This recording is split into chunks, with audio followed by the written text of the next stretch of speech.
In my eyes, you seeing victory. We ain't taking L's, death to our enemies. You see the drip on me, you cannot get with me, you cannot stop me. Sit back and watch me straight to the top. When we drop, you better join us. But You're watching All Access. Hello and welcome to this week's edition of the S4Z Sports All Access pregame show, sponsored by Park Circle Cafe. Week 10 of the high school football season is upon us. And for the icon, Sean Williams, producing the show this week, I'm merely Tom Strasser, and once again, honored to be joined by my partner in crime. He is the voice of high school football, the one and only D-Train, Darren McCullough. And Train, week 10 of the season, for our area teams. Two of our teams will probably be ending their season after Friday night. One team may have to wait until the points are tabulated. Yeah, it seems like just yesterday we were filming in here, and just absolutely just amazing that it's already week 10. Obviously, Buckeye Trail, a win, and they got a great shot at getting into the playoffs. And then Meadowbrook's hanging on by the slimmest of threads, while Cambridge, unfortunately, the injury bug or injury infestation, as I like to call it, caught them and just put them in a rough spot this year. Yeah, but it's been a blast covering our three Guernsey County football teams. And Train, we got a even special treat tonight with the Noble County Super Bowl Friday night. We are expected to be joined by the head coach of the Caldwell Redskins, Chance Rucker, as well as the coach of the Shenandoah Zeps, Josh Lowry. You've got bragging rights. It is the Noble County Super Bowl at stake. And not only that, big-time playoff implications as well there. Oh, huge playoff implications. And we will have them on there, as I can steal one of your lines of good Lord willing. They're able to make it up here. Obviously, with it being rivalry week down there, they got a lot of activities going on at both schools. So we're expecting to have them and hopefully just broaden our horizon here on the 740 pregame sports show. That's right. So we're hoping that to get Coach Rucker and Coach Lowry by the end of our show tonight. Don't worry, we do have a plan B. D-Train will give his top 10 fantasy picks for this week for all you fantasy football fans if we have to go to that. But we're hoping to have Coach Rucker and Coach Lowry join us and get their thoughts. So that concludes our opening segment here. And we are going to take our first time out. And once again, we want to thank Park Circle Cafe for sponsoring our show this season. And we'll take our time out. And when we come back, we'll look and talk Cambridge Bobcat football here on the 740 Sports All Access pregame show after this timeout. 740 Sports, all the time.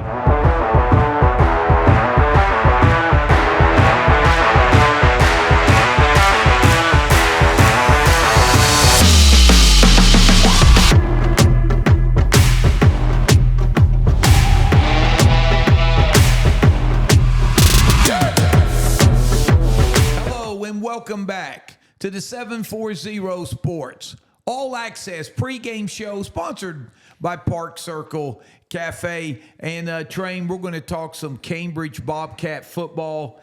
Now, we did have an opportunity to speak to Coach Leak earlier this week, but unfortunately, that is, we had audio issues, and we're unable to bring that interview to you. So you're going to have to pick up the slack for Coach Leak and Train Cambridge. Since we talked to Coach Leak, their game 2 weeks ago against Warren, their outstanding sophomore quarterback, Garrett Carpenter, was lost for not only that game, but for the remaining rest of the football season. So we want to wish him a speedy recovery. And man, the injury bug has just really decimated this young Bobcat squad. Oh, yeah, but first we got to give a shout-out to Garrett Carpenter. Definitely second-year opinion. We want him healthy to where he can, unfortunately, not going to play the rest of this year on the gridiron, but on the hardwood, hopefully he gets back there because as good as a football player, he's also a great basketball player as well. And secondly, about Garrett Carpenter, when we talked to Coach Leak, remember he talked about the passing yards where Garrett was in the top 3 in the state in passing yards in the season. So when he went down, so unfortunately for him, he's going to finish with the yardage he had. But what a great accomplishment for that young man to be that high up, and not only just our area where he's by head and shoulders above everybody, but in the state of Ohio. There's some pretty good football schools in the state of Ohio if you haven't paid attention. But obviously the injury bug or injury infestation has killed Cambridge, and again, like what Coach Leak said, half their team's kids that would be playing normally on Saturday, and the other half's their Friday night guys. And obviously, it's going to be an opportunity for those kids to step up, get their feet wet, and prepare for next year. Yeah, and when you talk about setting school records, you know, that's impressive. When you talk about setting state records, you know, that's next level. And once again, you know, we want to wish Garrett a speedy recovery. And we look forward to watching his talents on the basketball court this season for sure. And someone has to step up and play a quarterback. And last week against Beaver Local, that was Keaton Kaiser. And Kaiser didn't do too bad. Yeah, Keaton Kaiser came in. Probably really hasn't taken a whole bunch of reps under center or in the shotgun, but end up throwing for 119 yards and a couple touchdowns. And when you got a receiver like Devin Ogle out there, well, the best thing you can do is just throw one up in the air, and number 5's going to run it down. And we were talking about records there. Devin Ogle, it's another kid putting himself in state records. Second and third with receptions in a game and yards in a game. I can't remember which one's which now. I think tied for second with receptions and third in yards, but don't quote me on that. But again, Keaton Kaiser put in a tough situation. Obviously kind of behind the 8 ball a little bit, but he did a good job as far as commanding the offense. And again, he knew where his bread's buttered, and that's throw it up and let number 5 go get it. And that helped it when he got the 2 touchdown passes for him, finished with 113 yards receiving as well. So it looks like the Carpenter to Ogle connection is going to be the Kaiser to Ogle connection this final game. Yeah, and give Beaver Local credit. They were able to hold Ogle to only 3 receptions, but 2 of them were touchdowns, and once again, over 100 yards receiving on only 3 catches. Yeah. Devin Ogle has just had a phenomenal record-setting year, and a senior that also jumped in and played some quarterback as well. Yeah, he took some kind of wildcat snaps for him, added another 24 yards on the ground for the Bobcats. And obviously, like Coach Leak told us in the interview, he's like, we're just trying to find ways to get him in different spots. So it makes it tougher for those guys to double and triple team, which is what Beaver Local did. It's easy to hold somebody to only 3 catches when you got a guy playing man-to-man and another guy shadowing and the playing over top and the other guy playing under. You just don't want to make number 5 beat him. A lot of teams have taken him away at times, but you can't. He's like, what's the phrase? You can't stop him. You can merely hope to contain him. So, and that's kind of what they did in a way. And Train, speaking along of quarterbacks, Beaver Local, they're on their way and setting nicely, for the playoffs here in 2 weeks. Their quarterback, Austin Klein, showed his skills this past Friday night. Yeah, this kid's a baller for sure. Had 6 total touchdowns, 4 rushing, 2 passing in the game. Threw for 175 yards, ran for another 139 yards. Really just makes a lot of big plays. Puts great spin on the football. Does a good job running their offense, like Coach Leak said. And credit to their backup quarterback that came in later, the Riley kid. He just commanded their offense. It just seemed like they were in flow and rhythm the whole game. So like Coach Leak said, congratulations to their coaching staff. They did a great job and really had their kids prepared. And Cambridge closes out the season this Friday night on the road. And they take their MASH unit to St. Clairsville to take on the Red Devil squad. That if they're not the best team Cambridge will have faced this season, they're sitting at the table with whoever is. Well, they beat Indian Valley head-to-head, and Cambridge had to play them. So I'm going to say St. Clairsville is the best team that Cambridge has faced this year, and obviously your best opponent is the next opponent you face. That's the coaching mantra, but this was legit, and obviously going over to St. Clairsville, playing at that stadium's a tough place for a road team to come in, and St. Clairsville's everything that Cambridge wants to be, and that's big and physical. They dominate the line of scrimmage. Got a great running back in Dino Burke, over 1,000 yards rushing, over 20 touchdowns rushing. So and obviously Cambridge is young. A lot of guys, new faces in new places. Young guys probably getting reps on Friday night when they maybe could have used a few more on Saturday. And unfortunately, with injuries, kind of been forced to be thrown in that spotlight. And definitely St. Clairsville is going to be a tall task for the Bobcats. And Train, when we talked to Coach Leak, we asked him because he's had a tough schedule ever since he's gotten to Cambridge and had a run of first 3 years, 3 consecutive trips to the playoffs, and that's a big accomplishment. We asked Coach Leak if this was the toughest schedule he's ever had as a head coach, period. And we think the answer is yes, because the numbers back it up. Yeah, I mean, obviously, this is the 6th of their 10 games where their opponent has at least 6 wins in the season. So obviously, they're playing some pretty stiff competition. And like Coach Leak also said, I mean, they graduated, I think he said 17 kids from last year.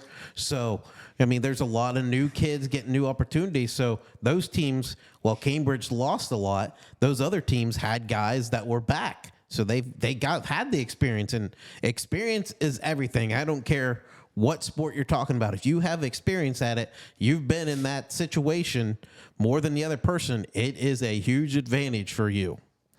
Yeah, and like we said, Cambridge concludes at St. Clairsville, and the Red Devils, they're sitting nicely in the playoff spots in one of the toughest regions around.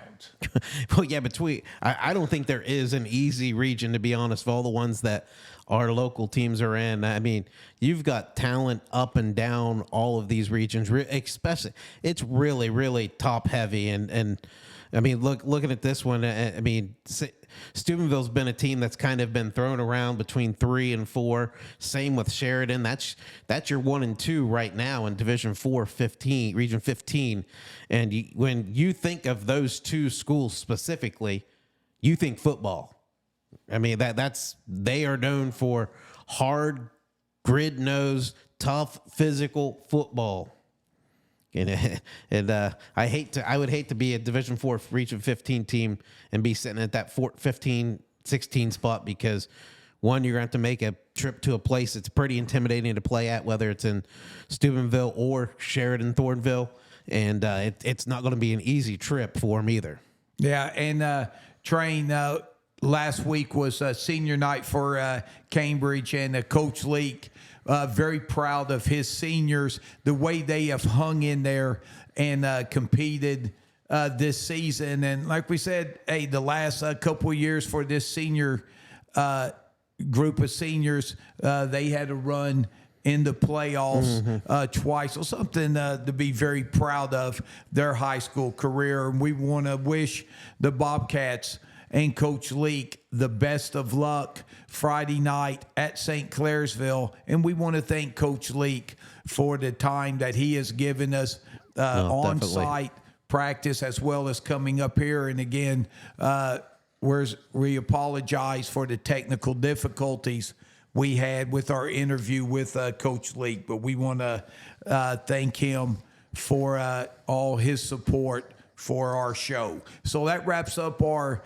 Cambridge Bobcat segment here on the 740 Sports All Access pregame show sponsored by Park Circle Cafe. We're going to take another time out, and when we come back, we're going to talk Meadowbrook Colt football as they've got a big game on the road against West Muskingum this Friday night, and we'll do that after this timeout. Hey, it's Heather from Park Circle Cafe. All of us from Park Circle would like to wish our local football teams, the cheerleaders, and the band good luck this season. If you're out this weekend, stop by Park Circle. We have live music all of September on Saturday. This weekend we have Russ Monkey, 7 to 10 on the patio. Next weekend we have Randy Gleason and a DJ and karaoke coming in. So stop by for some great food and a good time at Park Circle Cafe. Go Bobcats, Colts, Muskies, and Warriors.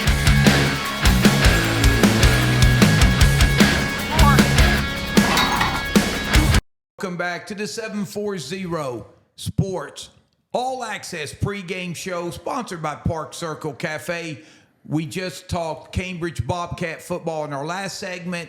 And Train, now it's time to talk Meadowbrook Colts as they have a big game this Friday night at West Muskingum. Mathematically still alive, but Meadowbrook will have to beat maybe the best team on their schedule to keep those hopes alive. Yeah, minus maybe Indian Valley and maybe a little bit of John Glenn, but this West Muskingum team is legit, and really the past few years have really made a lot of gains. They have improved a lot, and there's a reason why they're sitting on top of the MVO small school division. It's just a very good program right now, got a lot of talent. It's going to be a tough battle Friday night up on the hill.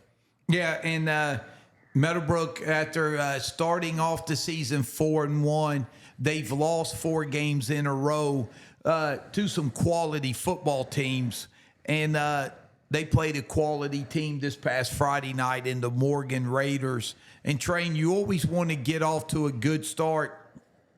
It's your last home game at senior night. But, boy, the Raiders came in locked and loaded, scoring the first 48 points of the ball game. Yeah, they came out like a house on fire, scoring the first 48 points of the game. Ended up being a record-breaking night for Morgan's program. The 69 points they scored in the game was a school record for most in a game. I mean, the Niswanger kid had 5 touchdown passes, which tied a school record. The Searle kid, who's their number 1 receiver, set the new school record for receptions at yards in a season. He set a new school record for 4 touchdowns in a game, receiving touchdowns in a game. So just really, they came out guns a-blazing, so to speak. Yeah, and Meadowbrook, give them credit. They could have folded the tents. They continued to battle, and offensively, Meadowbrook, they haven't had the balance the past few weeks that they had early in the season, but that balance did come back Friday night. Yeah, and like you said, they didn't quit. That's a credit to all of our coaches in the area. They do a great job of having their kids prepared, having them ready to play, and make sure they play all 4 quarters, all 48 minutes of football, and never give up. And like you said, the running game's kind of been a little bit of a struggle for the Colts the past 3 weeks, but against Morgan, Dalen Rivera probably had his best game of the year with 113 yards rushing, had 2 touchdowns. I know one of those touchdowns was over 40 yards. Justice Huey threw for almost 200 yards and 2 touchdown passes, one to his main target, Nick Norman, who had 12 catches, 129 yards, and Jacob Burris, who's kind of known for his interceptions, seems like weekly. He also added a touchdown for the Colts. So the offense worked, and the unfortunate thing for the offense, they were a 2-point specialist team, but they didn't convert any of their 2-point conversions last Friday night. And Train, credit the Morgan Raiders. They had lost a tough game in week 8, and they really had to have a win to keep their playoff hopes alive. And now with the victory over Meadowbrook, the Raiders, they kind of control their own destiny in week 10. So they came in really energized and locked in and maybe played their best game of the season. Yeah, and unfortunately for Morgan, that they host Crooksville this Friday, which on looking at it on paper, the Raiders should win that game. They are the odds-on favorite to win the game, but they're in Division 4, 15, Region 15 instead of Division 5, Region 19. They bumped up, and when you bump up and you've got teams like Steubenville, you've got teams like Sheridan, you got teams like Bishop Hartley, St. Clairsville, Indian Valley. Right? I mean, there's 5 teams that I can name right off the top of my head that are complete powerhouses, and the odds are right now that Morgan's going to be making a trip with a victory Friday. They could be making a trip to Steubenville, which is probably, of those, probably one of the last ones I'd want to face. Yeah, and Meadowbrook closing out the season at West Muskingum. Meadowbrook's 4-5. They would love to get to 500, and a win would keep them in contention for the playoffs. Then it would just be waiting to crunch the numbers. Yeah, I mean, Meadowbrook wins Friday night. They are going to get a lot of points with that win over West Muskingum, that's for sure. And then, of course, like everybody, you look at Fantastic 50.net, it has a big list of teams that you're rooting for, and everybody's rooting for somebody, and it seems like some teams are rooting against each other. So it definitely kind of makes things interesting, that's for sure. And it's going to be a tough situation for Meadowbrook. Obviously, they're hanging in by a thread, but when you say there's a chance, there's still a chance, and you don't give up until it says mathematically eliminated. Yes, and when you get into week 10, the weather always seems to show up. They're calling for rain Friday night, of course. That could change by the time Friday gets here. But West Muskingum trained, they're 8-1, and this is a football program that has really been on the rise over the last few years. Oh, they have just continued to improve. I mean, they got a good quarterback in Jake Anton, but it really starts with their running back, Rashad Cisse. That kid, earlier this year, I believe it was against Morgan, he had set the record for most touchdowns in a game with 6 rushing touchdowns. I mean, he's an absolute stud, can make plays. He can turn a 2-yard gain into a 80-yard touchdown run in a heartbeat. Kid is tough to bring down, just a complete warrior, and he will battle. And if you don't get to him and you don't gang tackle him, he's going to take it to the house. And when you look at Meadowbrook's chances, what are some things that are going to have to go right if they are to pull off the big upset Friday night? It starts with winning in the trenches. You talk to Coach Norman, that's what he talks about every week. He's like, we have to win up front on the offensive and defensive lines. Secondly, they got to establish the ground game, keep a balanced attack. Don't kind of shy away from the pass or the run when they fall behind a little bit. They got to stick with it and limit the turnovers. I mean, sounds a lot like pretty much every coach we've heard. Win in the trenches, balanced offense, and don't turn the ball over. You can do those 3 things, and you're on the plus side of all 3 of them. Your chances are pretty good. And Train, you talk about Coach Norman. What a great job him and his staff has done with this still young football team. Remember, after the amazing, 6-year run or so that Meadowbrook's had in football as well as basketball and, the other sports as well. Graduation really hit them last year. They won 1 game. And then this year coming out, won 4 out of their first 5. And were probably, I think without a doubt, the feel-good story of the first 5 weeks of the football season. Oh, definitely. I think they stunned a lot of people those first 5 weeks. I don't think people expect them to start 4-1. And then unfortunately, really, they just had a gauntlet of a schedule these last 4 weeks. A lot of tough competition. I mean, people probably looked in at Coshocton and saw them as an 0-6 team and thought, oh, they're 0-6. We got a great shot here. But, man, that's like we said, Coshocton was probably the best 0-6 team in the state of Ohio at that point, and they really proved it because last week they fought tooth and nail with West Muskingum, who West Muskingum only beat them by 1 point, either 58-57 or 57-56, something like that. But, man, that's a good team. And then, obviously, John Glenn's a great program. Morgan proved they were good, and I'm forgetting one other. New Lex is always a quality program. I really like what their coach does, and plus I believe he's a Cubs fan too, so that puts him a notch up in my book. Yeah, and Train, and also the balance that Meadowbrook's had from the running game. We knew Justice Huey could throw the football, but they had different guys show up running the football as well as receiving. Yeah, I mean, there was a little point there in the middle of the season where Dalen Rivera was a little banged up, but Braden Black and Cooper McManaway helped carry the load. And I think Justin Huey, Justice Huey, has done a little bit better job on that read option, the RPO stuff that they run. And he's been able to get some yardage, and he's running a little faster, running a little harder, making a little bit better decisions. And he's a threat more of a threat when he's got it on the ground. And then obviously Nick Norman's the go-to receiver in that offense. But freshman Bentley Cedar, he's had a real good seasons, had some big plays. Landon Coon's been a nice receiver for him. They got some decent weapons they're developing, and like you talked about, that Meadowbrook's still young. They're only losing 5 or 6 seniors this year. So, and again, they got another 8th grade class that's coming up next year as freshmen. That's another real good class. So it's going to continue to develop and get those freshmen that are going to be sophomores next year ready for a little bit more of a brighter spotlight on Friday night, and maybe sprinkle in a few of those freshmen, like maybe that 8th grade group has a Bentley Cedar who can make the transition to Friday night lights. So there's a lot of high energy down in Byesville for sure for this Meadowbrook program in the future where it's headed. Yeah, and I tell you, Meadowbrook made big strides on the defensive side of the football as well under the tutelage of defensive coordinator Johnny Jones. So Meadowbrook, a lot to look forward to in a big game Friday night against West Muskingum.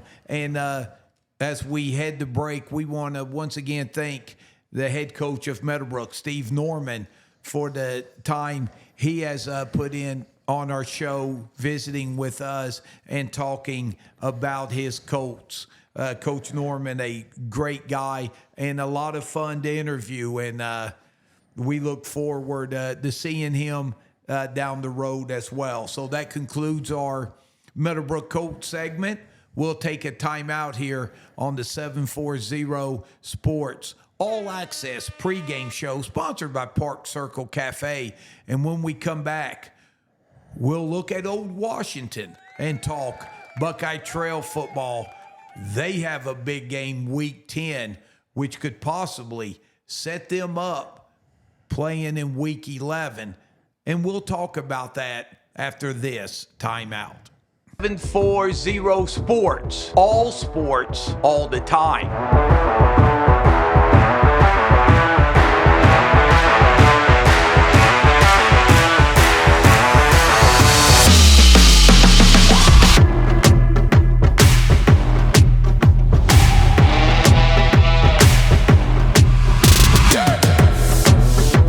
Welcome back, and thanks once again for joining us here on 740 Sports. All sports, all the time. To our all-access pregame show sponsored by Park Circle Cafe. We talked Cambridge. We talked Meadowbrook. Train. Let's talk Buckeye Trail football. They have a monster game this Friday night on the road at Newcomerstown. Before we talk Newcomerstown, let's look back this past Friday night. And the Warriors senior night, they had a big win over East Canton and sent their seniors out in style. Yeah, and it's always nice that you get to send them out in style, but you also had your seniors step up, and there probably isn't a bigger senior duo that mean as much to them offensively and defensively than Cohen Egan and Charlie Perry. Here comes a nice Cohen run Egan up had the over middle. 200 It's yards Egan. rushing and 2 touchdowns offensively. Charlie Perry had over 100 yards rushing and 2 touchdowns. And then Charlie, what can you say about him defensively? And Charlie Plays both Perry ways, up the plays middle. pretty much every down. Finished again with another ho-hum 10 tackles. I mean, that's expected for him. Coach Kearns, unfortunately, with the audio issue, we had interviewed him but couldn't get the audio to work. Said Perry has over 100 tackles this year, so very impressive feat. Cohen Egan, he mentioned he's averaging over 10 yards a carry on the season. Broke 1,000 yards rushing after last Friday's game. So congratulations on that. The 15th ever 1,000-yard rusher. So we got some good tidbits we're pointing out here. And then add the icing on cake for Charlie. He had not only an interception, but a fumble recovery for the Warriors. So just a great game, and congratulations to those two young men. Great senior year, and especially congratulations to Cohen breaking 1,000 yards rushing. That's an amazing accomplishment for a high school player. Oh, you're right. Cohen Egan needed 129 yards to go over 1,000 and join the record books. And he had 2 games to do that in, but he didn't waste any time.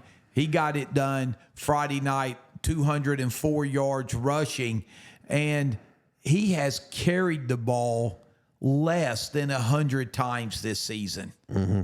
Yeah, amazing. Like I said, over 10 yards a carry. And the really nice thing, I want to go back to Charlie Perry. I know Coach Kearns and I kind of talked about that, and he mentioned it in one of our interviews a couple weeks ago, just how much different he is as a runner these past couple weeks. And man, I noticed it early in the game against East Canton. It seemed when obviously a lot of those runs for Egan's kind of outside on the perimeter runs, so teams are really focused on stopping those runs in the perimeter. But Charlie playing that fullback position in the wing tee, he's just hitting that hole right up the gut. And believe me, when you're as big as he is, he's a tough kid to break down, and he's running hard, and he's running angry, and he's running fast, and it's making him look a lot more dangerous on the offensive end, as looking as much on the of a threat on the offensive end as he is on the defensive end.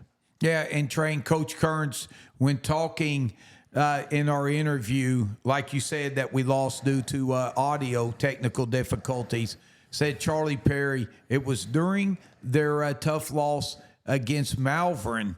In fact, that's the last time the Warriors have lost, that Charlie Perry has really taken off as a running back. But you're right, on the defensive side of the football, he's been rock solid since game 1. Mm-hmm. And there's not many linebackers that have played any better than Charlie Perry in our area. So he continues to play well. But Train, the one guy that doesn't get as much ink or publicity maybe, is the senior quarterback, Braden Williams, for the Warriors. Here's a kid that this is his first year starting as a varsity quarterback. In fact, he was sharing the quarterback load with the junior Travis Dodd, who also had a nice season, but just could not stay healthy. And unfortunately, Travis is out with an ankle injury. So Braden Williams, his improvement from the beginning of the season to now has been remarkable. Not only throwing the football, but being a football guy yourself, when you run the wing tee, your quarterback has to be able to carry out fakes, and the timing on the handoffs, they're impeccable, and he's doing that as well as anybody. Yeah, when you got somebody under center or taking out of the shotgun, when they run their shotgun wing tee, just does a good job selling one thing and they're hitting you with another. So he's done a real good job at it. And I know you mentioned it. He throws a great jump ball as they did the nice little jump ball to Charlie Perry, 2-point conversion pass a few different times there. And Brady Hastings and as Brady well. Hastings. Yes. So really, when you got a kid that's doing that, it's just continuing to build his confidence. And you've seen some money throws. And I love, for all high school players, all kids coming up, if you are a stud pitcher, play football and be that quarterback for the team. I'm telling you, that's going to build up arm strength and maybe a different type of throw. But still, man, I always think being a kid and I seeing a Nolan Ryan baseball card and he was throwing a football. And I'm telling you what, if you don't know who Nolan Ryan is, probably one of the toughest baseball players of all time. When you're 40 plus years old and you being a guy and then he charges you, who's probably half your age, and you put him in a headlock and knock him down like he did Robin Ventura, that's enough for me to have that old man's respect for sure. And definitely Braden Williams has done a great job as far as really improving week to week. Yes, and he gave him a little noogie first before he knocked him out. You're right about that. But, Train, one thing that has stood out on the offensive side of the football for the Warriors is been the balance. And give Coach Kearns a lot of credit. You look at Friday night this as an example. Charlie Perry and Cohen Egan, they combined for about 320 yards or so on 13 carries. You got Blake Wable running the football. You got Mason Todd running the football. You got Jansen Alloway running the football. And then Braden Williams as well. Travis Dodd before he went down with his ankle injury. There's just been a boatload of running backs. In fact, their victory over TCC, they had 8 rushing touchdowns by 6 different guys. And now you've got a freshman getting some time at quarterback, and Drew McGlumphy, he can spin the football, but he showed Friday night he can run it as well. He had 71 yards on the ground. Yeah, that's going to be a fun kid to watch. I remember seeing Coach Kearns this summer, and I saw on social media Drew and his family and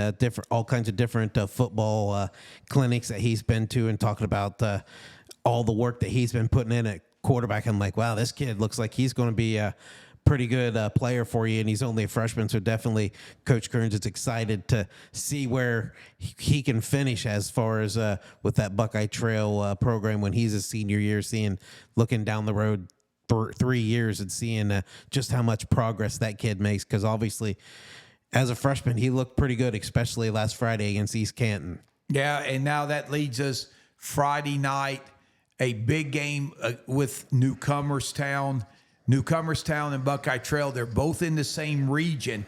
Newcomerstown, right now, they're sitting in the playoffs, but they still really need a win to automatically set them up for Week 11. Buckeye Trail just outside the playoffs, looking for a win and a little help to get in.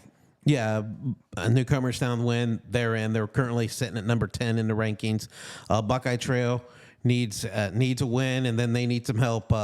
They're sorry to the Zaps, but they're rooting for the Redskins Friday night. They're rooting for Dawson Barrett, not Andre Dawson, Chris Barrett, just Chris Bryant. Excuse me, Dawson and Bryant. Let me start this joke over. Not Andre Dawson and Chris Bryant, just Dawson Barrett. He's a Cubs fan, everybody. Yes, it's Cubs fans. So first things I think of, and it's definitely not Heath Dawson. They're rooting for Newark Catholic, which is also a team that Shenandoah is rooting for, and Utica. So they need to win and need a little bit of help. The Warriors are. And talking to Coach Kearns, he said he was pretty confident with some of those. Other ones he's a little shaky about, but obviously what comes down, then I'm sure Coach Kearns, he said it, take care of their own business. They got to take care of their business and not worry about the scores of those other games until they finish their job. And train, both teams love to run the football. When we talked to Coach Kearns this week, and it could be rainy, muddy conditions, so it could really be an entertaining game. We know it's going to be an entertaining game, but you throw in the possible bad weather, it's going to be who can take care of the football and against adverse weather conditions. Yeah, the thing I can't remember, is Lee Stadium turf now, or is it field turf, or is it still grass?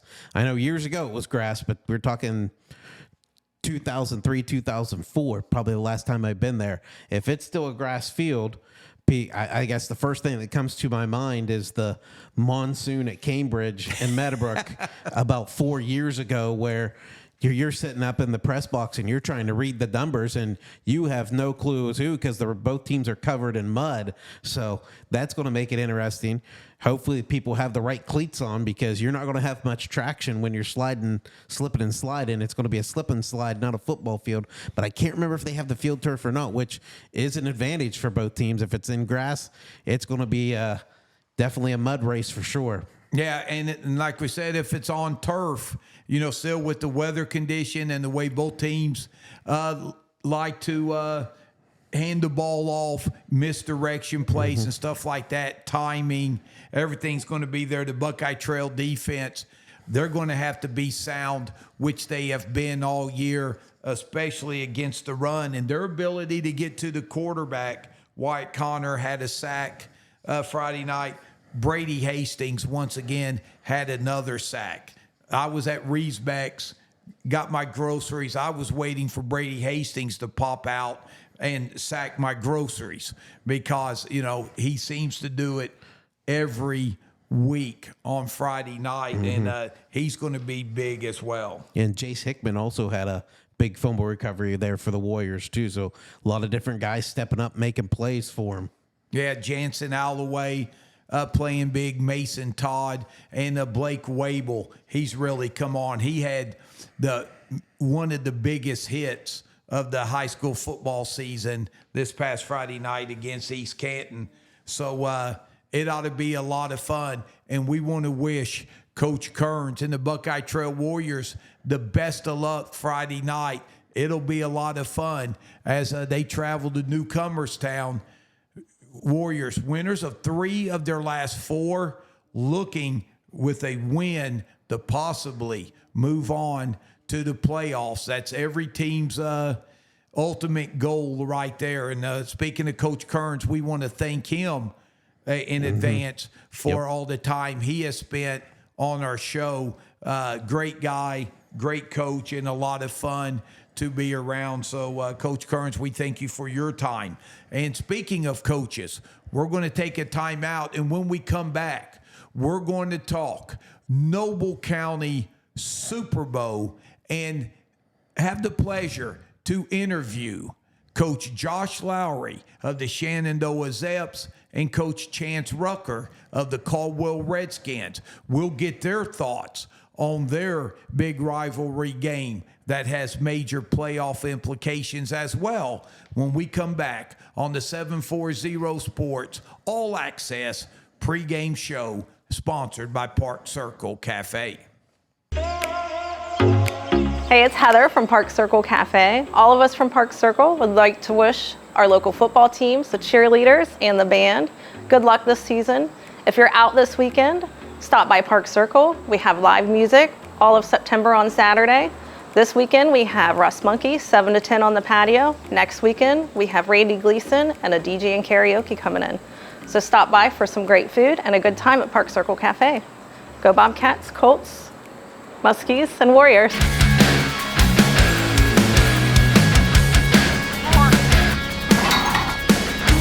Welcome back to the 740 Sports All Access pregame show sponsored by Park Circle Cafe.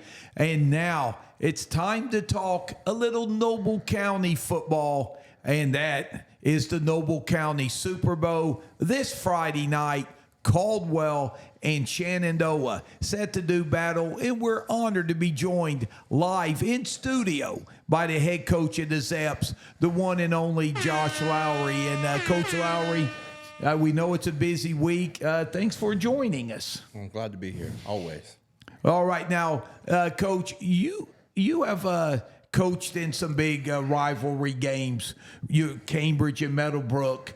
And now, it's the Noble County Super Bowl. But I want to ask you, so many times it's for bragging rights. It means so much, to the communities. But when you add playoff implications on top of that, how much getting ready for the game Friday night is to focus on the playoffs, or is it, hey, we've got to beat our big rival? I think it's just you got to beat your big rival. I mean, if you do take care of that part, you're in the playoffs. But I know going into this week, we have to win in order to get in. And they're playing for a top 4 seed, I do believe, and trying to host 2 playoff games. So there'll be a lot of excitement this Friday night. And now you were part of the rivalry with Cambridge and Meadowbrook, and they always had the team up north in Byesville.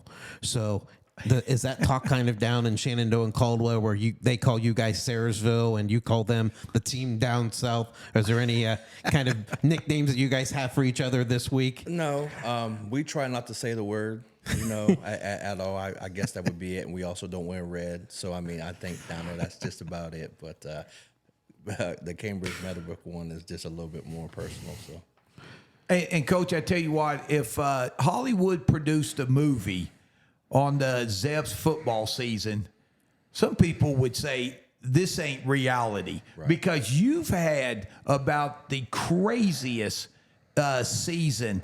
So many positives and good things going, but it's just been a play here or there that has kept you from possibly being 8-1, definitely 7-2 this season. Right. We've turned the ball over a lot in key situations. That's been it. I mean, like you said, if you go through and you look at our scores, they're one possession games, so they're one score. And it always seems to happen at the wrong time. And, we've talked about it, but turning the ball over, you can't do that and expect to win ball games. And, Train, you crunched some numbers on Coach's statement there. 4 of their 6 losses, like he said, have been 8 points or less, 1 score. And the other loss was a game you were leading at halftime. So, again, just waiting for the tables to turn, I guess you could say, hoping that you can kind of get a break falling your way. And then just unfortunately, the cookie hasn't crumbled your way through these first 9 weeks. Right. I know versus UL, if you look at it late in the game, we let them score trying to get the ball back. So, that's why that one changed. But, like I said, we threw too many interceptions at the wrong periods of time. We always seem to fumble, and the other team seems to capitalize on those turnovers. So that's where we're at. But, Coach, I tell you what, you look at, some of your wins, you've gone in the fourth quarter having to win those. So I think when you look at the showdown Friday night, as always, it always seems to come down to the fourth quarter. And I think whether your team is down by a score or up by a score, they got to feel like, hey, this is our in our wheelhouse. We've been in games like this all year. Right. It's funny because as a coach, you always go back and look at your stats. And I compared the stats last year to this year. They're very similar. Only difference is last year we started slow. This year we're starting fast, but we're not finishing the jobs. And, I think that's why our 3-6 record shows it. So we got to have a little Shenandoah Caldwell trivia here for you. See how well you know the rivalry. Okay. What number game is this between the Zeps and the Redskins? I do believe it's 59. 58, 59. I think it's 60. Is it 60? Okay. So, hey, 59 close. Close. Playing 59. We'll give you that. Playing 59, this is 60. Okay. We'll take that. I'll take that. Okay. Last time Shenandoah won? 2 years ago. So that would be, 2021, 2020, somewhere about there. 2020, Shenandoah, 14-6. And the amazing thing, just looking at these scores, they have been low-scoring slugfest. Now, last year there was 46 combined points, but the previous 2 years, like I said, 14-6 in 2020, and then 7-0 Caldwell won in 2021. So it just seems like when you two get on the field, it's you're testing your manhood, and it's going to be a battle between the tier 2 teams. Right. If you go back and even look last year, it was one of those games where we jumped out early. I do believe we ended up blocking a punt and recovering in the end zone. And then our first possession that we had, I think it was first play, we ended up scoring. And we was up early, I think 12-0, 13-0 on them. And, once again, we turned the ball over, and they got back into the ball game, and they ended up winning in the end. Now, Coach, when you look at this Redskins squad, here's a team that got out of the gates fast. Then they've ran a gauntlet the last 3 weeks, which has been absolutely brutal. Right. Playing Barnesville, playing Fort Fry, and playing Toronto. Right.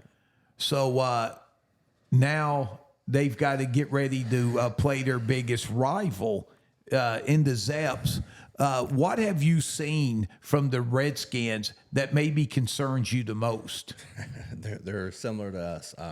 They have a quarterback, Bender, who throws the ball well. They got receivers and stuff, and they can run it and pass it. So we basically, both of us are facing injuries. I've heard that the Bender kid has had a couple injuries, and the Hurling kid also. But at the end of the day, it's your rival. You throw all that stuff out the door, and you show up on Friday night, you play, and best team will win. And obviously, with this being with the rankings and everything and playoff implications, obviously you can, I guess, hope you can win, and then it's kind of scoreboard watching to see where you finish. And there's a lot of different teams. I love the Fantastic50.net website. Yeah. Coach Kearns hooked us up with it there a few weeks ago, and I've been using it for a lot. So you guys need a nice little fivesome of victors in Buckeye Trail, Newark Catholic, Shadyside, Piketon, and Plymouth to win to really help your rankings. I really think that's kind of cool because it really just it gives you a little more of an insight on stuff and really a lot of cool stuff that site has broke down for you. Right. And but you know what? At the end of the day, none of that matters unless we take care of business. Yep. I mean, we take care of business, then we'll do the scoreboard watching. But, I mean, if we don't, then there's no sense in watching the scoreboard. But I'm excited for Friday night. I hear it's going to rain, so we've been preparing for Yes. that. But, I mean, like you said, it could be another low-scoring game where both teams just line up and just, pound the ball down each other's throats. So. Yeah, and Coach Lowry, it's funny. We were talking off air about you and Coach Kearns at Buckeye Trail. You two good friends, and for them to get in, they're in the same region as you. Yeah. For them to make the playoffs, they need a win, and they need you to lose. Yeah. And I think if you win, I think you're in. Yeah. But you need Buckeye Trail to win. So it's kind of funny. You're rooting for the Warriors this week. They're rooting against you. Right. So just so Donnie knows, I'm a big Warriors fan. Yeah. I'm a big Warriors Look straight in that camera. Yeah. Donnie, I'm here for you, man. I need you. Donnie, and I want to say, how can you sleep at night rooting against this guy? Unbelievable. I'm glad you're taking the high road there. Always. And rooting for the Warriors. But, Coach, getting into Friday night's game, you talk about injuries. How is the team as far as that for the big game? Man, listen, on my end, we have a decent amount of kids out. But I will say the kids that we have are stepping up and doing their jobs. But up front, we're hurting the most. A lot of knee injuries. Braxton, actually, our QB, hurt his thumb, and he's in a cast right now. So we'll see what's up with him. But moving forward, like I said, it's a rival. I mean, everybody should be up for the game, and we'll see what happens. Yeah, and Train, we talked about Caldwell running this gauntlet. You've played some big teams here on the second half of your schedule as well to get you ready for Week 10 and possibly Week 11. Yeah, I mean, just to say, I mean, the past 2 weeks it's been River. And we know River's always good, and then we faced a great Barnesville team last week who's just loaded. So, I mean, I will say I'm happy we survived, no injuries last week, and we're ready to go for Week 10. And Monroe Central, too. They're not at the Coach Circosta level, right. Monroe Central, but that's an improving team that's really, I thought's made a lot of strides this year. Their QB's pretty good. And I mean, I know I saw Coach Circosta kind of got hurt there a couple weeks ago on the sideline, so we wish him well if he's watching here tonight. But obviously, you guys, you get in, great things. You're in the playoffs. You get to play Week 11. Right. But the thing is, you're going to be traveling to a powerhouse program more than likely with Garaway, West Jefferson, and Fort Fry as the options. So definitely, you're going to have to. You're definitely going to have your hands full not only Week 10, but hopefully Week 11 as well. Right. Like I said before, just if we get in Week 11, we'll prepare for whoever our opponent is. But we got to take care of business Week 10. Now, Coach, you've got to put points on the board and Train. One thing that stands out with Shenandoah is the balance. I mean, it's getting the ball to the wide receivers, and he has 3 that have had outstanding seasons. Yeah, Hunter Yates, Weston Miley, and Brendan Portman, all 3 have really stepped up from time to time and been that go-to receiver for you. Catch that big pass, get a first down, or get that big play for a touchdown in the end zone. How important and how nice is it for you to have not just one elite receiver, not 2 elite receivers, but to have 3 guys where you can get it to and they're going to make a play. It makes it a lot easier to call plays, I will say that. But, the defense has to really prepare for all 3 of them. I mean, a lot of times, a lot of the defenses, they'll put a safety over top of Portman, which leaves Miley and Yates one-on-one. And, I mean, they've been able to come through and have big plays for us. Win your matchup. That's what it's all about, right? Yep. And, Coach, as we wrap things up, we want to, again, thank you for joining us. But I want you to finish this sentence. If the Zeps do these 3 things Friday night, they'll be headed to Week 11 and champions of the Noble County Super Bowl. I will say, don't turn the ball over, don't turn the ball over, don't turn the ball over. That's it. That's the big thing for us, man. We got to be able to hold on to the ball. I mean, that's been our nemesis all year, and if we do that, I guarantee a victory. So I think what he's saying is they don't need to turn the ball over. I think that's going to be for the ones that didn't get it. Yeah, and Coach, this is our second time getting you up here, and it has truly been a blast. And like I said, your season definitely hasn't been boring or dull. No. It's been exciting and entertaining, and it's been quite a wild ride for you and your squad, and we look forward to the game Friday night, and we want to wish you the best of luck against the Redskins. Yeah, I appreciate it. I'm always happy to come and talk with the legends. There he is. He's talking about you and who else? And once again, if you're watching it, please do not adjust anything on your screen. He truly is that good looking. Yes. So, Coach Lowry, Never bashful. Thanks a lot. Yes. Always one of the more entertaining interviews we ever have. And we want to thank you once again for joining us here on 740 Sports. All sports, all the time. Yes. And on our pregame show, sponsored by Park Circle Cafe. And we're going to take a timeout. And when we do, we'll be joined by the head coach of the Caldwell Redskins, Chance Rucker, and get his thoughts on the Noble County Super Bowl after this timeout. 740 Sports. All sports, all the time.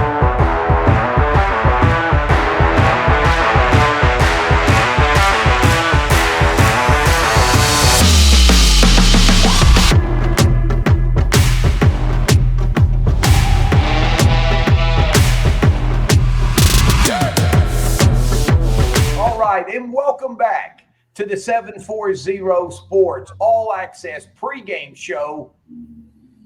As we're coming to you, going old school, like back in 2020. Remember those good old days? Because we are honored, after talking to Coach Lowry last segment of the Shenandoah Zeps, we are now truly honored to be joined by the head coach of the Caldwell Redskins, the one and only Chance Rucker.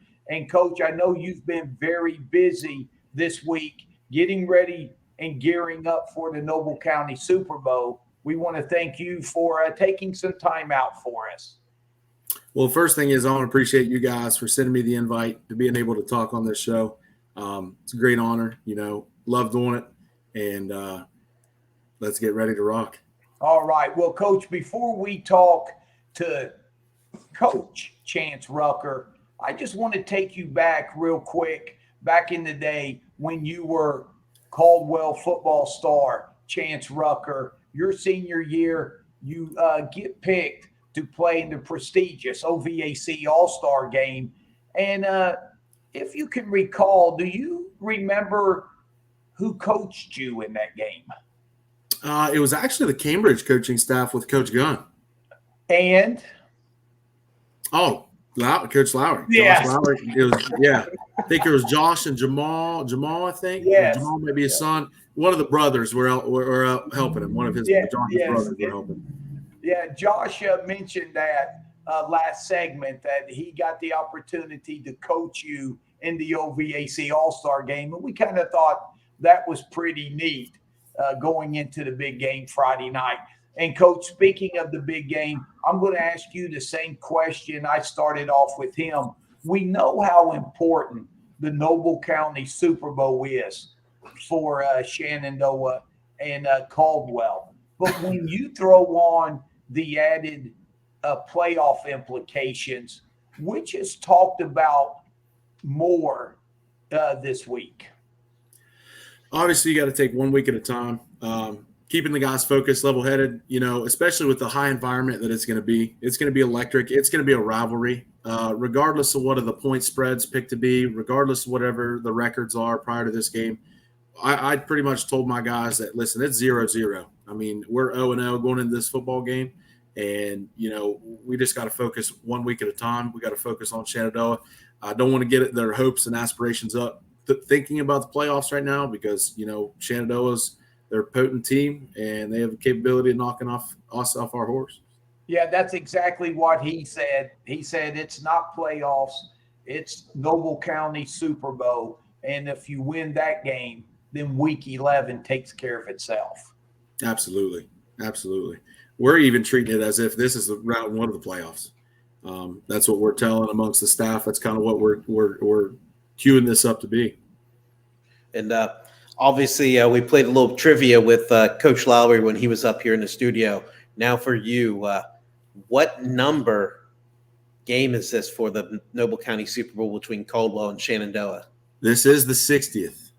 See, I told Coach Lowry it's 60. He was like 58, 59, 60, somewhere in there. So, yes the 60th edition. Okay, we're going to, since last year was your first or second year? Second year. Okay. Yep. So, what's your record in this rival? Coaching? As a head coach, yes. 2-0. There we go. Now, how about as a player?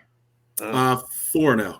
Wow. Wow. So, and then even if you go junior high and Pee Wee, undefeated. Never lost to it. Never lost to it. There you go. So you definitely want to continue that trend. Absolutely.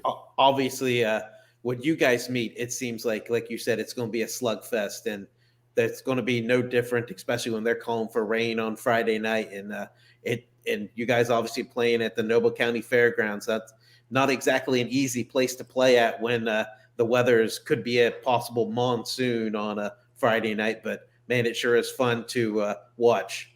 No, absolutely. We're doing our Redskin rain dance, and we're hoping that stays away. And we're doing our anti-rain dance and making sure it stays away. And we have a nice evening for kickoff. But like you said, the conditions, we got to be able to play in whatever. Whether we're playing week 10, whether we're playing week 15, and it's going to be cold and the ball's going to be slick, you got to be prepared to play in any conditions. And guess what? They're playing in the same conditions we are, so shouldn't be a factor. Coach, 2 questions for you. The Zeps, Coach Lowry talked about the injuries that they've had coming down the stretch and what they're dealing with. What is the health of your team? As of right, we lost 2 early guys. We lost guys before the season even started. One was in a dirt bike accident, and he broke his femur, and then the other one shattered his leg. Guys that could have helped us later in the season. But as of right now, just beaten, banged up, just sore, that type of stuff, having a 10-game or 10-week long season. Just little things, nothing major. But, that's what we're super fortunate that we still have all the guys, all of our starters that we've had since week 1, and being able to grow with that. And Coach, I like to segue into your comment latter part of the season. You got off the first 6 weeks or so just blazing. I don't know of a team I can think of off the top of my head that has run a 3-week gauntlet like you have with Barnesville, Fort Fry, and Toronto. Now, you lost all 3 of those, but going into this Friday night and week 11 and beyond, hopefully for you, what positives could you take out of those 3 losses? Well, in the preseason, we knew that we even nicknamed it the Gauntlet. We nicknamed our last 4 games. It's going to be the Gauntlet. Not taking anything away from the first 6 opponents, but we knew. There were some asterisks beside those 4 games, and we knew we were going to take our lumps. And obviously, when poor execution works, it definitely is. It made into effect. But we learned a lot because we want to build the program, and me being as a 3-year head coach, 3rd-year head coach, we want to build the programs to the teams that beat us like that. Like for Barnesville, that Barnesville is a juggernaut. And, if their region wasn't so stacked, I would have them predicted to win the regional title just because all aspects of the game, offense, defense, special teams, they just had ball players and everybody working together and wanting to do everything.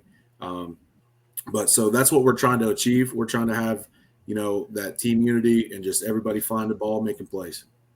Yeah, and obviously those 3 teams, Barnesville, Fort Fry, and Toronto, combined 24-3 records. So pretty stinking good teams. But looking at your scores, those first 6 weeks, man, offensively, the least amount of points you scored was week 1 against Buckeye Trail, 39 points, and all the others were 41 points or more. So really just talk about how explosive you guys can be offensively, because you got a good quarterback in Bender and you got some nice weapons that he can get the ball to.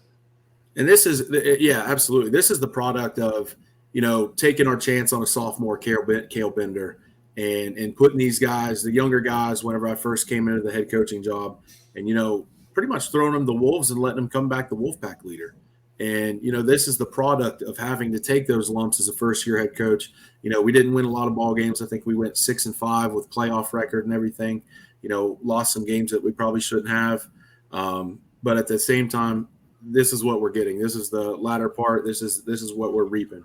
And, our explosive offense, we have every single one of our receivers, or I should say any one of our skill guys, have the ability to take it to the house. So just being that explosive, that fast, that electric, that's something awesome to be as a head coach. I know our offense coordinator loves it. So just being able to score and it could be a 1-play drive, it could be a 10-play drive, and we're going to be just as explosive. And just mention some of those kind of explosive players on the offensive end. Obviously, starts with Bender, but mention those nice receivers you have, and even you kind of have one receiver that's kind of a running back / receiver for you as well. Yeah, so starting off, our leading receiver right now is Alex Hurlin. He's a 6'3", 185 guy that can absolutely fly. Every 50-50 ball that's been thrown his way, I think he's came down with everyone but like 2 or 3. And, he's another guy that just wasn't really football intelligent when he first came into the program, and now he's redirecting all the young guys and kind of putting them in the right mindset. The next guy is Dylan Wheeler, and he's kind of our split guy. He gets reps in the backfield, and he's also our slot receiver. So we kind of use him as a dual threat, like Debo Samuel type of guy. He can run the ball, and then he could also, hurt him in the pass game as well. And then Hunter Petrie, he's a first-year player this year. He's about 6'2", 165, and he's another flyer that he just came on late this year. I think his biggest game was in the Toronto game. He had like 4 catches for 85 yards and 2 touchdowns in the Toronto game. So he's another one that's warming up, heating up, getting ready for the latter part of this season. And then Ethan Kroc, our H-back / hand in the dirt tight end, he has over 30 catches, 400 yards, and 6 or 7 touchdowns on the year. So got a lot of guys that can go down the field and score touchdowns. And, Coach, when you look at a big rivalry game, the number one cliche is you can throw the records, out when the 2 rivalries get together. But I tell you, this year more than anything, when you look at the Zeps, they come in with a record of 3-6, and they know they have to win to more likely get into the playoffs. But you look at some losses and the number of one-score games that they have lost this year, and it's been because of turnovers. Now, how much have you honed in on that and let your team know, hey, this team is just a few plays from being 7-2 on the season? Oh, that's one of our main things. That's why, like I said in the preseason, we put the asterisks because we know that it's going to be a gauntlet. It's going to be a tough game. These guys are going to be ready to play, and like you said, with the added motivation, they win, they're in. They're going to play with a chip on their shoulder. Coming over to Noble County, they want to ruin that for us at home. But at the end of the day, we just got to be able to get the job done, do what we do, defend the fairgrounds, and just get after it. That would make a great shirt, Trey. Defend the fairgrounds. I like the fairgrounds. We're patenting it now, and there it is. So after the game, you guys happen to win, they won't throw them out like the NFC, AFC championship games in the NFL. And, perfect. I love or that. Super Bowl winner. But you guys obviously very, very similar with Shenandoah as far as style of play. And I asked Coach Lowry, obviously he's a Cambridge guy, graduating. I said they had the rivalry with Meadowbrook, and it was always Cambridge was the team up north, and Meadowbrook was called Byesville by them. So is there any kind of things that you guys have. Coach Lowry said, well, we try not to say the C word in Shenandoah, and we don't wear red that week. So do you guys have any mandatory things for the players? Yeah, we say the team over the hill because there's a big hill that separates Caldwell from Sayersville. And yeah, green is not in any of our, let's say, wearing of any sort. I don't care if they're wearing green shoelaces. We'll take them out and put black ones or red ones in. So yeah, something similar like that. That's just comes, and that's the fun within a rivalry. Yeah. It's not quite Ohio State, Michigan hatred each other, fist fights on the 50. But that's just the rivalry aspect of it. And, obviously everything's amplified week 10 because everybody's got that marked on their calendar for the Noble County Super Bowl. Well, right now, if it comes to it between you and Coach Lowry, it's a toss up on Vegas odds right now. So they're really hoping that it can happen.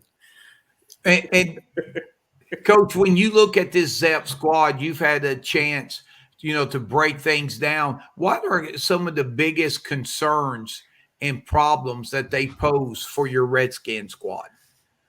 So all season they had Braxton Barnett, and unfortunately he was hurt there a couple weeks ago. I think it was a non-contact injury on his throwing hand or something along those lines. So being able to prepare for something completely new in the style offense that they're running now with him being sidelined, they're literally going to run smash mouth football, and it's literally us versus them. It's in the trenches. They're going to put us in a phone booth, and we're going to see it's going to be a slugfest. We're going to see who comes out on top. And that's what us coaches have been saying this, and they're going to put us in a phone booth. That's what we're going to say.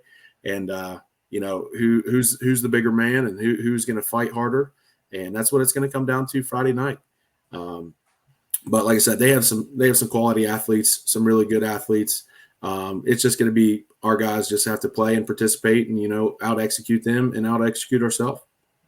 And I know you wouldn't want to have it any other way, being a former offensive and defensive lineman for the Redskins. Winning up front is crucial in any and every game.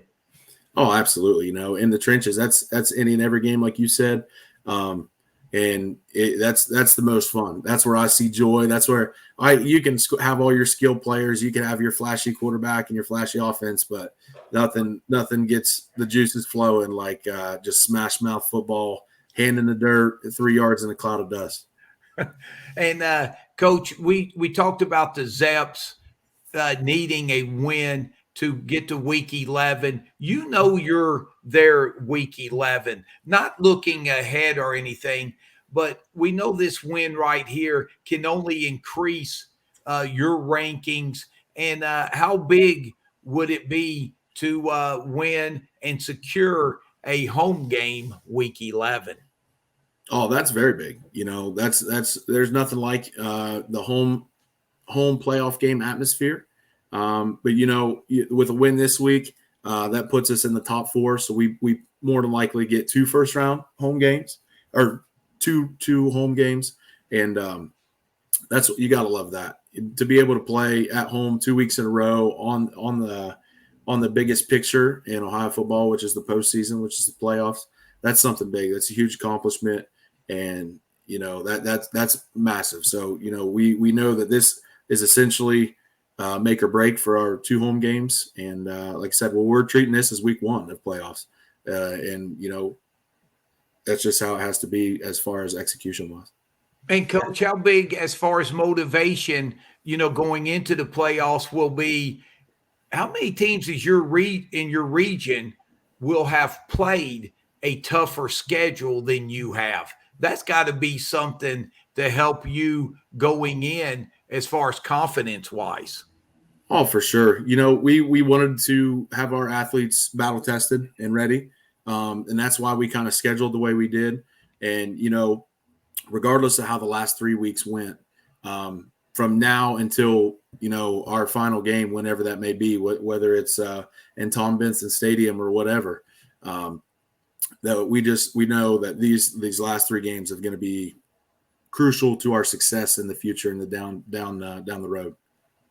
And Train, as a coach, sometimes getting ready for tournaments, it's not bad to have a loss here or there, because then when it comes the next day of practice, you kind of have the kids' full attention, and they get locked in and focused even more. Oh, he had my attention when he said Tom Benson Stadium. I love it how that's the goal, man. You playing for a state championship. You very rarely, especially in our area, have an opportunity like that, and to have goals like that. I mean, that's the ultimate goal for any high school, whether it's football, cross country, volleyball, soccer, whatever sport, basketball, baseball. I mean, that's the ultimate goal. And man, I tell you what, it would be awesome if one of our local schools had an opportunity to play up there. And I know since they fixed the turf and got field turf there by the Football Hall of Fame, it's looking real nice. And it'd be nice to sit and watch one of our local teams play. And that'd definitely be sweet. Oh no, absolutely. That was kind of our whole manifestation. It dates all the way back to last February when we started the strength program. I'd start every lift with, where do you want to be? Where do you want to go? And all the guys would answer state title game. And then I would just simply follow it up by then act like it, lift like it, rep like it, whatever it may be. So this has been a manifestation for a long, long time. In our region, I would say it's between us and River, who would have the strongest strength of schedule, just because we're in the same conference in the MOVL. But I think with the couple out of conference games that we've played, they're really tough opponents, and we just gotta keep moving forward. And like I said, Tom Benson Stadium is where we want to be the first week of December.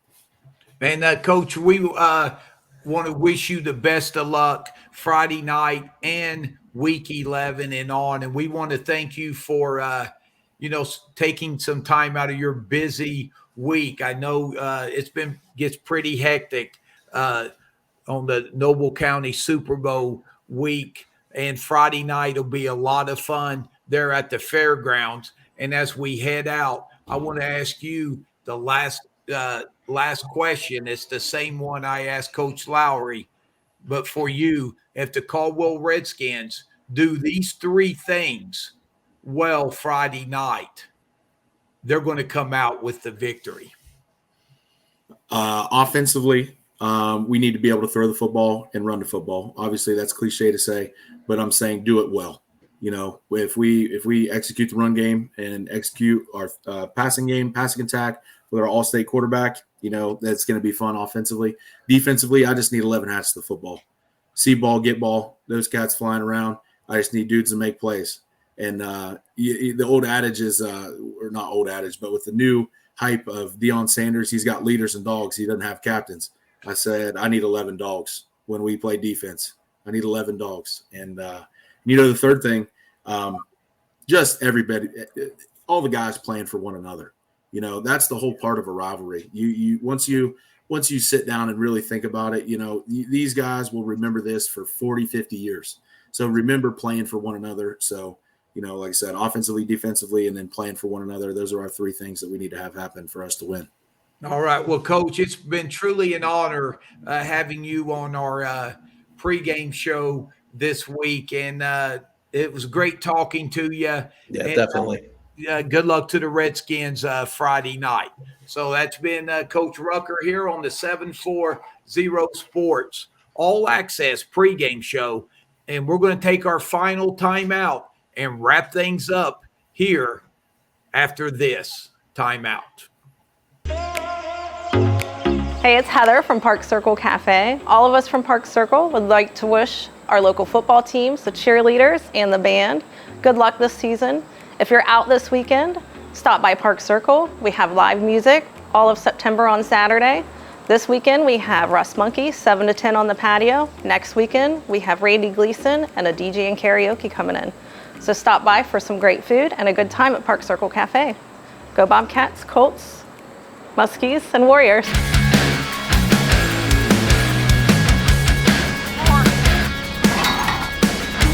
And once again, we want to thank you for joining us on the 740 Sports. All sports, all the time.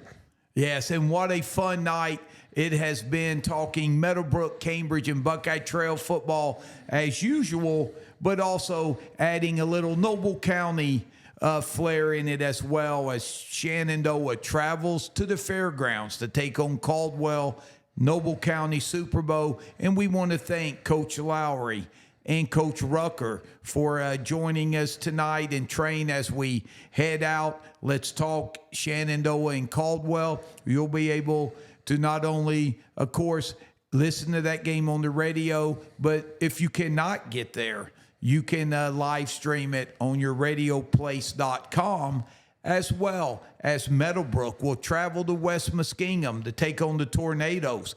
That game will also be live streamed on your radioplace.com. And Cambridge will close out their season at St. Clairsville against the powerhouse Red Devils. That game also live streamed on your radioplace.com. So you can stay home out of the rain or go out, and especially the Caldwell Shenandoah game, enjoy the great atmosphere that's going to be. And Buckeye Trail will travel to Newcomerstown. Playoff implications, big time on the line there between the Trojans and the Warriors. And we want to wish all our local teams the best of luck. And we want to, as always, thank Park Circle Cafe for sponsoring our show once again, and for Sean Williams, the icon, producing the broadcast tonight, and my partner in crime, the voice of high school football, D-Train. I'm merely Tom Strasser, and on behalf of the entire 740 Sports family, we want to wish you a great weekend and a safe weekend, and we look forward to seeing you on the field this Friday night. Do you stay classy, Guernsey County? Good night, everyone. Yeah.